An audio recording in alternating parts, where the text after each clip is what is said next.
Good morning everyone. तो ये हमारी टाइप्स ऑफ शेयर कैपिटल की थर्ड रिकॉर्डिंग है। इसमें हमें डिस्कस करना है रिज़र्व कैपिटल। बहुत इम्पॉर्टेंट है रिज़र्व कैपिटल। कई बार इससे क्वेश्चन एग्ज़ाम में आता है। और मैं आपसे कहूँ कि टाइप्स ऑफ शेयर कैपिटल में जो सबसे ज़्यादा इम्पॉर्टेंट है, वैसे तो सभी कुछ करना है, लेकिन ज़्यादातर जो क्वेश्चंस बनते हैं वो ऑथराइज कैपिटल और रिज़र्व कैपिटल को लेकर बनते हैं। ठीक है बेटा। तो सबसे पहले हम देखेंगे कि ये रिज़र्व कैपिटल क्या होता है। देखिए, रिज़र्व कैपिटल वो कैपिटल होती है जो कंपनी, जब तक कंपनी चल रही है उस बीच में कंपनी कॉल नहीं करती। रिज़र्व कैपिटल का अमाउंट तब कॉल किया जाता है जब कंपनी वाइंड अप यानी कि बंद होने वाली होती है। ठीक है, तब रिज़र्व कैपिटल को कॉल किया जाता है। जैसे मैं आपको बताऊं, ABC लिमिटेड है, इशू करे 1 लाख इक्विटी शेयर 100 रुपये का एक। ये हुआ resolve that out of 10 rupees, यानी कि 10 रुपये में से 3 रुपये जो हैं कॉल किए जाएंगे at the time when the company is wound up. Wound up का मतलब वाइंड अप, जब कंपनी को हम बंद करेंगे, हमेशा के लिए बंद होगी, तब कंपनी उस टाइम हम 3 रुपये पर शेयर कॉल्ड करेंगे। यानी कि जब तक कंपनी चल रही है उस बीच में कॉल नहीं करा, लेकिन जब कंपनी बंद हो रही है उस वक्त कॉल किया जाएगा। तो 1 लाख शेयर्स पे 3 रुपये के हिसाब से जो ये 3 लाख रुपए बनेंगे, ये कहलाएगा रिजर्व कैपिटल। क्या कहलाएगा? ये रिजर्व कैपिटल कहलाएगा। तो देखिए, रिजर्व कैपिटल जो होता है वो अनकॉल्ड कैपिटल होता है। अनकॉल्ड का मतलब कंपनी ने मांगा ही नहीं, इसलिए यहाँ वर्ड आया uncalled. It is a part of share capital, ये शेयर कैपिटल का पार्ट होता है। That a company resolve not to call, company ये रिजॉल्व करती है, ये तय करती है कि हम इसे कॉल नहीं करेंगे accept in the event of it being wound up, जब तक कि कंपनी वाउंड अप नहीं हो जाती, कंपनी बंद नहीं हो जाती। अब कुछ इंपॉर्टेंट पॉइंट जो आपको ध्यान में रखने हैं रिजर्व कैपिटल से रिलेटेड, वो याद रखिएगा। Not mandatory to have reserve capital, reserve capital का रखना मैंडेटरी नहीं है। एक कंपनी चाहे तो सारे के सारे शेयर्स इशू कर सकती है, सारा का सारा पैसा मंगा सकती है पब्लिक से, तो मैंडेटरी नहीं है। Special resolution is required for reserve capital, अगर रिजर्व कैपिटल बनानी है कंपनी को तो एक स्पेशल रेजोल्यूशन पास करना पड़ेगा कंपनी को। स्पेशल रेजोल्यूशन पास होगा तब जाकर क्या होगा, रिजर्व कैपिटल बनाई जाएगी। रिजर्व कैपिटल को हम कैपिटल लॉसेस के लिए यूज़ नहीं कर सकते, ये बैलेंस शीट में नहीं दिखाई जाती। ठीक है, तो ये कुछ पॉइंट हैं रिजर्व कैपिटल के रिगार्डिंग जो आपको याद रखने बहुत बहुत ज़्यादा ज़रूरी हैं। तो बेटा, ये होता है रिजर्व कैपिटल। अनकॉल्ड कैपिटल होता है, और ये जब कंपनी वाइंड अप होती है, कंपनी बंद होती है, तब हम रिजर्व कैपिटल को कॉल करते हैं। मैंडेटरी नहीं है रिजर्व कैपिटल रखना, और इसके लिए स्पेशल रेजोल्यूशन पास होता है। कैपिटल लॉसेस के लिए हम इसे यूज़ नहीं कर सकते, और इसे कंपनी की बैलेंस शीट में दिखाया नहीं जाता। तो ये था आपका रिज़र्व कैपिटल। अब हम क्या करते हैं, कुछ इम्पोर्टेंट चीज़ें हैं apart from types of share capital, जो एग्जामिनेशन पॉइंट ऑफ व्यू से भी काफ़ी इम्पोर्टेंट हैं, और मैं आपको बताता चलता हूँ। ये चीज़ भी आपको याद रखनी है। ठीक है, तो चलिए बेटा देखते हैं इसे हम। आप इसे अपने पास नोट डाउन कर लेना।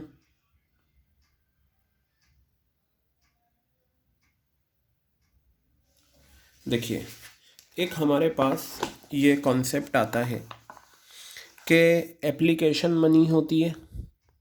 आपने पढ़ा application, allotment, first call, second call, ये सारी चीज़ें आपने करी हैं। तो क्वेश्चन ये अराइज होता है कि जो एप्लीकेशन का पैसा होता है वो मिनिमम कितना होना चाहिए, यानी कि एप्लीकेशन के टाइम पर मिनिमम कितना पैसा आना चाहिए, ये हमारा क्वेश्चन होता है। ठीक है, तो चलिए मैं आपको ये बता दूं ये याद रखिएगा, MCQs में क्वेश्चन बन सकता है। यहाँ पर बताया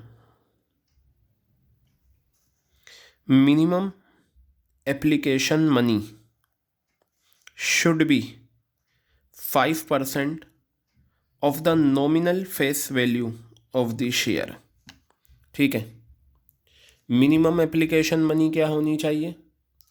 मिनिमम एप्लीकेशन मनी होनी चाहिए 5% of the nominal face value of the share, या और का मतलब या तो 5% ऑफ नॉमिनल फेस वैल्यू होनी चाहिए, या फिर सच अदर परसेंटेज या amount as may be prescribe by securities and exchange board of India, SEBI ने कुछ अमाउंट बताया हो मिनिमम एप्लीकेशन के लिए, या कोई परसेंटेज बताई हो, उसे हम मान लेंगे मिनिमम एप्लीकेशन मनी।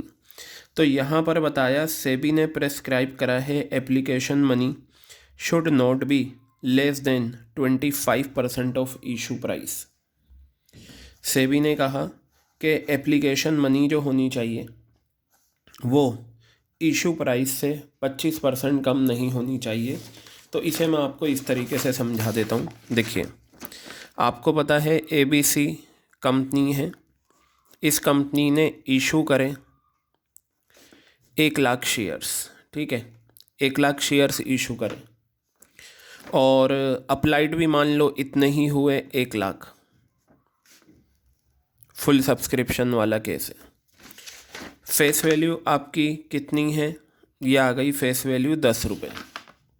ठीक है, और यहाँ पर अगर आप देखें ये फेस वैल्यू आपकी 10 रुपये है। अब इससे मैच करें, minimum application money should be 5% of nominal, या नॉमिनल का दूसरा नाम face value of the share.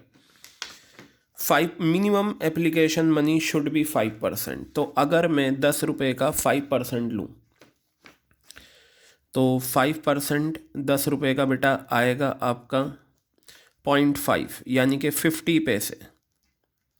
तो जब कंपनी एप्लीकेशन के टाइम पैसा मंगाएगी तो कम से कम 50 पैसे तो मंगाने ही पड़ेंगे, यानी कि मिनिमम 50 पैसे है, इससे ज़्यादा हो जाए तो ये जो लिखा हुआ है minimum application money should be 5% of face value of the share की जो फेस वैल्यू है उसका मिनिमम 5%, यानी कि 50 पैसे हो।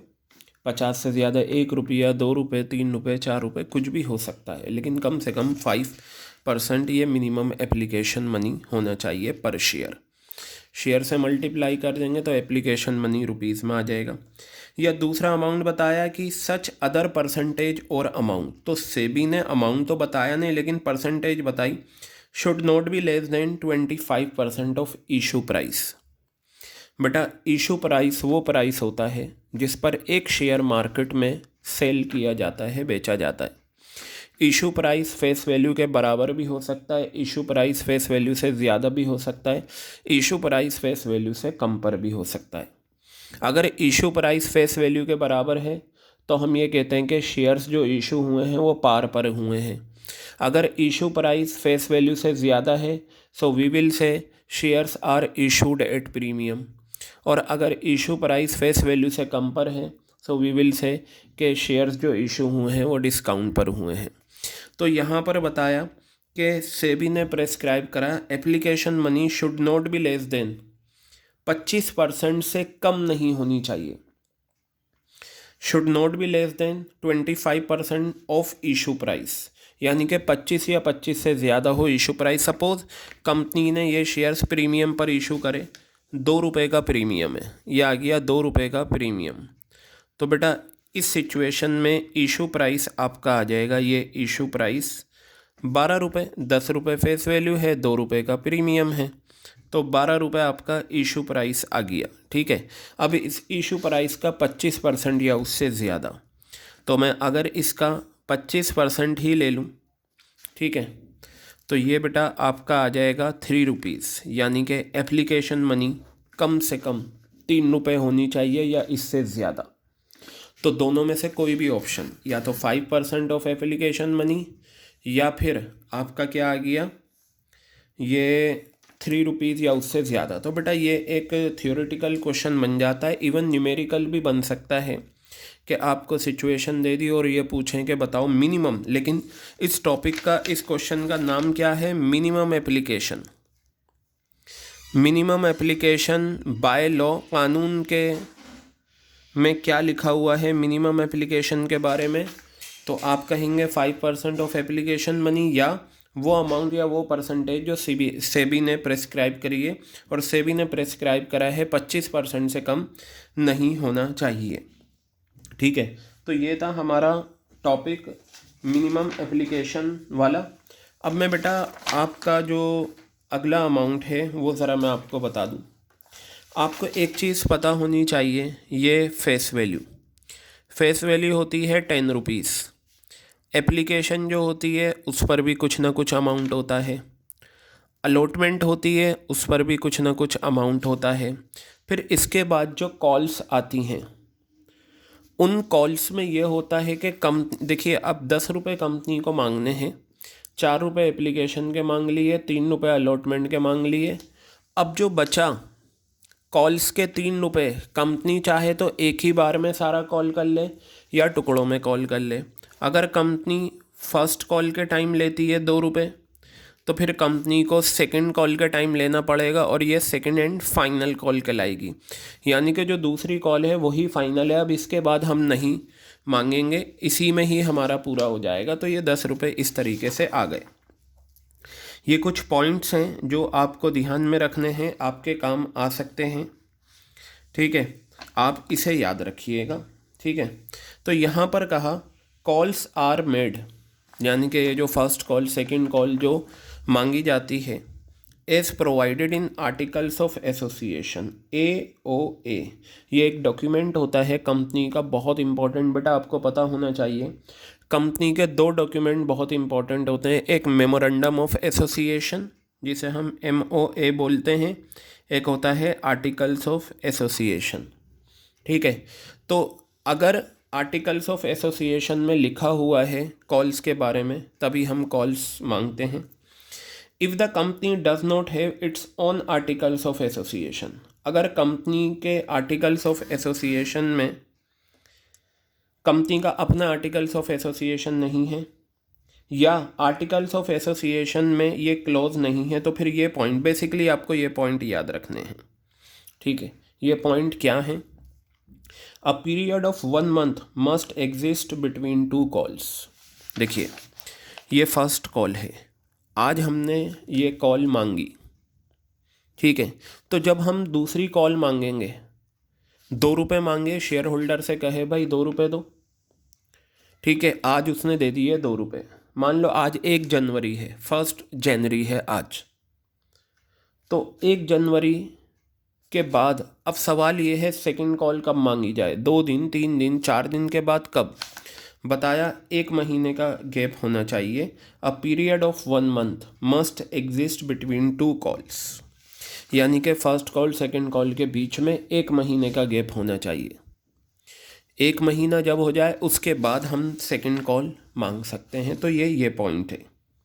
और यहाँ बताया amount of 1 call should not be more than 25% of nominal face value of share, और कॉल का जो अमाउंट है 25% से ज़्यादा नहीं होना चाहिए, 25 या कम। तो कहने का मतलब ये है, अगर आपकी फेस वैल्यू ₹10 है, तो ये जो कॉल बन रही है फर्स्ट कॉल या सेकंड कॉल, इनका जो अमाउंट है वो 25% या उससे कम रहना चाहिए। यानी कि अगर ₹10 का मैं 25% लूँ, ठीक है बेटा, तो ये आपका आ गया कितना? 4, और ये 2.5 आ गया। यानी कि फेस वैल्यू अगर आपकी ₹10 है तो ₹2.5 या उससे कम फर्स्ट कॉल और सेकंड कॉल का अमाउंट होना चाहिए, ₹2.5 से ज़्यादा नहीं होना चाहिए। ठीक है, तो ये सेकंड पॉइंट इस बारे में बताता है। बताया notice of 14 days period should be given to share holder to pay the amount.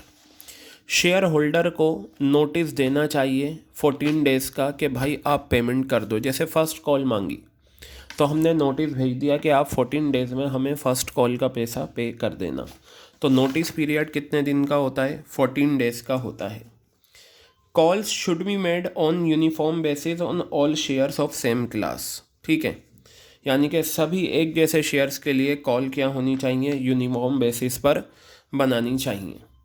ठीक है, तो ये कुछ पॉइंट्स है जो आपको याद रखने हैं। ये आपके ख़ास तौर से ये 1 मंथ और ये 25%, 14 डेज़ वाला, ये आपका पूछा जा सकता है।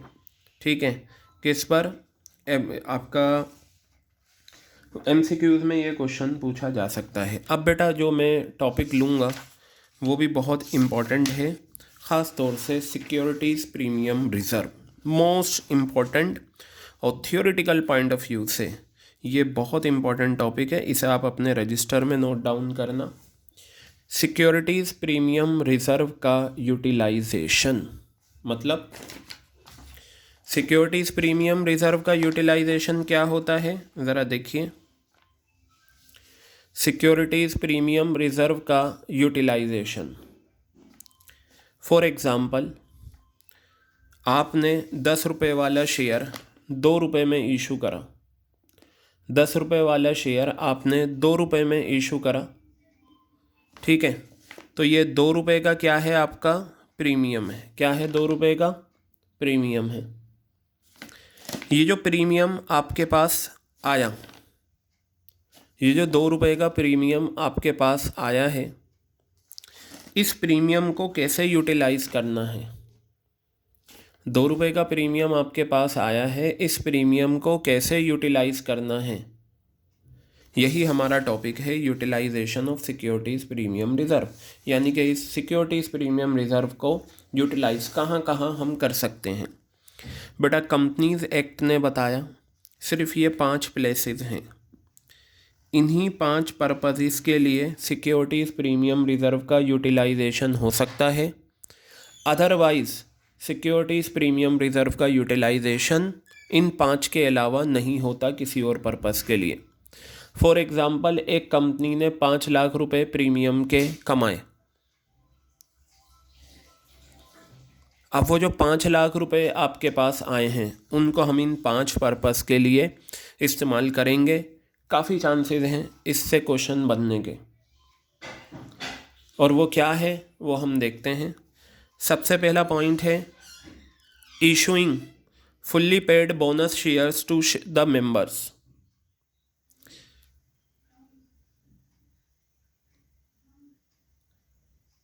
Issuing fully paid bonus shares to the members.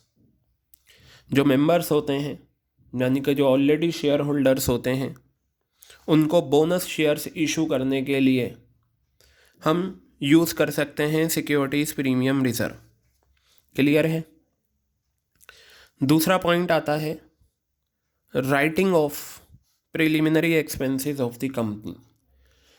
बेटा प्रिलिमिनरी एक्सपेंसेस का मतलब होता है वो खर्चे जो कंपनी को बनाने से पहले किए जाते हैं, कंपनी को एग्जिस्टेंस में लाने के लिए जो खर्चे किए जाते हैं कंपनी बनने से पहले, वो प्रिलिमिनरी एक्सपेंसेस कहलाते हैं। उन प्रिलिमिनरी एक्सपेंसेस को राइट ऑफ करने के लिए हम क्या करते हैं, सिक्योरिटीज़ प्रीमियम रिज़र्व का यूटिलाइजेशन करते हैं। तो दूसरा पॉइंट आपको याद करना है, पहला है मेंबर्स को बोनस शेयर्स इशू करने हैं, दूसरा है प्रिलिमिनरी एक्सपेंसेस को राइट ऑफ करना है। ठीक है, और बेटा यहाँ पर क्या है, राइटिंग ऑफ एक्सपेंसेस या तो खर्चे या कमीशन पे करी हो या डिस्काउंट अलाउ करा हो। ठीक है, on any issue of securities या debentures of the company. Actually है क्या, शेयर जो इशू होते हैं वो डिस्काउंट पर होते हैं, तो उससे मैं कह सकता हूँ discount on issue of shares. ठीक है, अगर प्रीमियम पर होता है तो हम कहते हैं premium on issue of shares. यहाँ पर क्या है, discount on issue of shares आ गया। इसी तरीके से डिबेंचर्स पे भी डिस्काउंट होता है, ये आप पढ़ेंगे सेकंड टर्म में डिबेंचर्स। तो ये जो डिस्काउंट होता है ये आपका नुकसान होता है, इसको राइट ऑफ करना है, यानी कि इसे कंपनसेट करना है। इस नुकसान को, इस डिस्काउंट को कंपनसेट करने के लिए हम सिक्योरिटीज़ प्रीमियम रिज़र्व में से पैसा निकाल के इसमें इस्तेमाल कर लेते हैं। तो वही बात बताई यहाँ पर, discount allowed on any issue of securities. Securities का मतलब शेयर्स हो गया या डिबेंचर्स, और यहाँ डिबेंचर्स आ गया, या आपने कोई कमीशन पे करी हो शेयर्स और डिबेंचर्स इशू करने में, या कोई ख़र्चा हुआ हो, तो इन सभी के लिए हम क्या करते हैं, प्रीमियम रिज़र्व को यूज़ करते हैं। देखिए, प्रीमियम रिज़र्व है हमारा फ़ायदा, उसमें से अगर हम पैसा निकाल रहे हैं इन पर्पज़ के लिए, तो हम कहेंगे कि सिक्योरिटीज़ प्रीमियम रिज़र्व का यूटिलाइजेशन हुआ। तो बेटा ये तीसरा पॉइंट आ गया आपका, जो आपको याद रखना है। मतलब ये पॉइंट तो आपको अपने माइंड में इंग्रेव करने हैं, क्वेश्चन बनता ही बनता है इनसे। वह एक आ गया, आप पढ़ेंगे डिबेंचर्स में कि 100 रुपये वाला डिबेंचर, अगर एक डिबेंचर की फेस वैल्यू 100 रुपये है और हम इसे पे करते हैं 5 साल के बाद 110 रुपये में। डिबेंचर जो होते हैं वो एक पर्टिकुलर पीरियड के लिए इशू होते हैं। अगर मैंने आज 100 रुपये वाला डिबेंचर इशू करा और 110 रुपये मुझे पे करने हैं 5 साल के बाद, तो 10 रुपये जो मैं एक्स्ट्रा पे कर रहा हूँ ये कहलाता है premium on redemption of debentures. क्या कहलाता है ये? Premium on redemption of debentures. ठीक है, क्योंकि 100 रुपये आज मैं इशू करूँगा पब्लिक को, तो पब्लिक को डिबेंचर दूंगा और बदले में 100 रुपये ले लूँगा, लेकिन 5 साल के बाद इस 100 रुपये के बदले मुझे 110 रुपये देने हैं। तो जब 10 रुपये मैं एक्स्ट्रा दूंगा तो ये तो मेरा एक तरीके से नुकसान है। इस नुकसान को पूरा करने के लिए हम क्या करते हैं, सिक्योरिटीज़ प्रीमियम रिजर्व में से पैसा निकालते हैं। वही हमारा पॉइंट है, प्रीमियम पेबल, जो प्रीमियम हम पे करेंगे redemption of any redeemable preference shares या डिबेंचर्स। प्रेफरेंस शेयर्स पे भी प्रीमियम होता है, हालांकि ये आपके सिलेबस में नहीं है, लेकिन डिबेंचर्स वाला है। तो याद रखना, premium providing for premium on redemption of, आप चाहें तो पेबल वर्ड भी हटा दें, आप याद करें, providing for premium on redemption of preference shares और डिबेंचर्स। लास्ट है, अगर कंपनी अपने इन परचेजिंग इट्स ओन शेयर्स, यानी कि बाय बैक ऑफ शेयर्स, आप इतना भी लिख सकते हैं बाय बैक ऑफ शेयर्स। तो ये 5 पॉइंट हैं जो आपको अपनी फिंगर्स पे याद रखने हैं। मेंबर्स को बोनस शेयर्स इशू करने के लिए इस्तेमाल होता है ये, प्रिलिमिनरी एक्सपेंसेस को राइट ऑफ करने के लिए होता है, या हमने डिस्काउंट दिया है इशू के टाइम, या कमीशन दी है, या कोई ख़र्चा करा है तो उसके लिए इस्तेमाल होता है, बाय बैक ऑफ शेयर्स के लिए होता है, या premium on redemption of shares, preference shares या डिबेंचर्स। ये 5 पर्पज़ इसके लिए सिक्योरिटीज़ प्रीमियम रिजर्व का यूटिलाइजेशन होता है। और बेटा इसे आपको याद रखना बहुत ज़्यादा ज़रूरी है। ठीक है, ये 5 पॉइंट याद रखें। अगर इसके अलावा कोई और पॉइंट है तो उसके लिए हम यूज़ नहीं कर सकते सिक्योरिटीज़ प्रीमियम रिजर्व। तो आई थिंक ये पॉइंट आपके अच्छे से क्लियर हो गया है। अब चलिए मैं आगे बढ़ता हूँ, कुछ चीज़ें और देखते हैं हम, और वो क्या हैं। तो यहाँ पर देखिए आप, मैं आपको बताता हूँ, एक मिनट।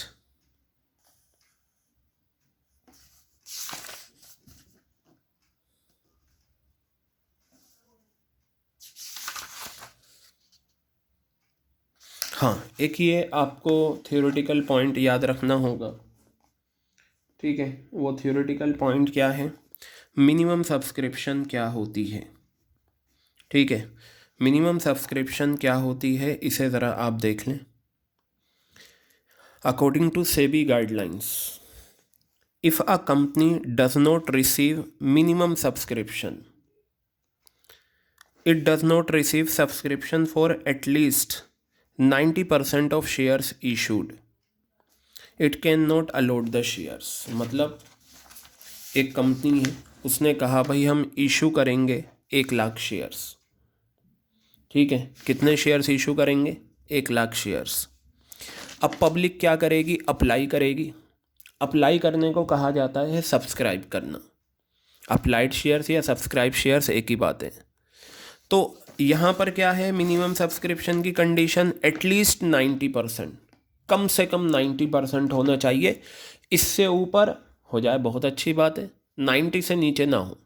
एटलीस्ट 90 में क्या होता है, 90 इंक्लूड होता है, कम से कम 90 या उससे ज़्यादा। तो अब क्या है यहाँ पर, अगर कंपनी ने अप्लाई करे, इशू करे 1 लाख शेयर्स, पब्लिक ने अप्लाई करा 85,000 शेयर्स, कितने करे, अप्लाइड 80, इसे काट दो आप, ये ले लो, इशू करे 1 लाख शेयर्स, पब्लिक ने अप्लाई करा 85,000। अब बेटा मुझे ये बताओ, ये जो आपके इशूड हैं इसका अगर आप 90% लें तो 90,000 आएगा, जबकि पब्लिक ने अप्लाई करा है 85,000 शेयर्स। तो पता है क्या है, कंपनी पब्लिक को शेयर्स अलॉट नहीं कर सकती। क्यों? कंपनी के पास मिनिमम सब्सक्रिप्शन नहीं आया। मिनिमम सब्सक्रिप्शन के लिए ज़रूरी है कंपनी के पास जो अप्लाइड शेयर्स हों वो 90,000 हो। कितने हों? 90,000 शेयर्स अप्लाइड होने चाहिए, या इससे ज़्यादा, या इससे ज़्यादा। तो 1 लाख का 90% 90,000 आ जाएगा, तो मिनिमम सब्सक्रिप्शन पूरी हो गई।